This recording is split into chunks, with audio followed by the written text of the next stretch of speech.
નમસ્કાર, આપ જોઈ રહ્યા છો JKS ન્યૂઝ ગુજરાતી. વાત કરતો અમરેલી જિલ્લાના રાજુલાના જૂની મારડી ગામ નજીક તાતરવડી નવા પુલ ઉપર ગાબડું પડ્યાની ઘટના બની હતી. સમગ્ર વાત કરીએ તો રાજુલા સાવરકુંડલા રોડ પર જૂની મારડી નજીક તાતરડીના નવા પુલમાં ગાબડું પડ્યું હતું. રાજુલા સાવરકુંડલા રોડ પર આવેલા જૂની મારડી ગામ નજીક તાતરવડી પુલનો નવો બનાવ્યો ને 2 થી 3 મહિના થયા હોય ત્યારે નવા પુલમાં ગાબડું પડવાની ઘટના સામે આવી છે. કોન્ટ્રાક્ટરની ઘોર બેદરકારીના કારણે તાતરવડી પુલ પર ગાબડું પડવાની ઘટના સામે આવી છે. મસ્ત મોટું ગાબડું પડ્યું છે. વાહન ચાલકો અને રાહદારીઓની માંગ ઉઠવા પામી છે કે તંત્ર દ્વારા નવા પુલમાં પડેલ ગાબડું વહેલામાં વહેલી તકે આ સમારકામ કરવામાં આવે તેવી લોક માંગ ઉઠવા પામે છે. રાજુલા સાવરકુંડલા રોડ પર વાહન ચાલકોને ખૂબ જ પ્રમાણમાં અવરજવર હોય છે. તે વહેલામાં વહેલી તકે આ પુલમાં પડેલ ગાબડાને સમારકામ કરવામાં આવે તેવી લોક માંગ ઉઠવા પામે છે.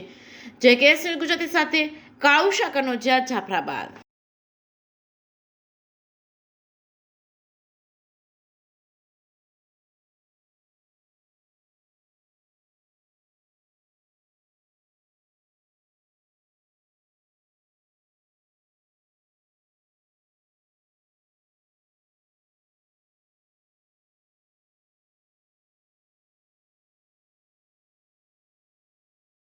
હજી 2.5-3 મહિના થયા છે કે એક ગાડી લઈને આવતો કે એ બરોબર ગાબડું પડ્યું. હજી નીચે હું તરડા છે એ તો કાંઈ ખબર નથી.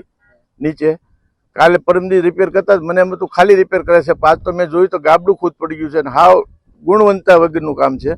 હજી 2.5-3 મહિના થયા ત્યાં આ પુલ બંધ કરવો પડ્યો, હજી ચાલુ નતો કર્યો ત્યાં.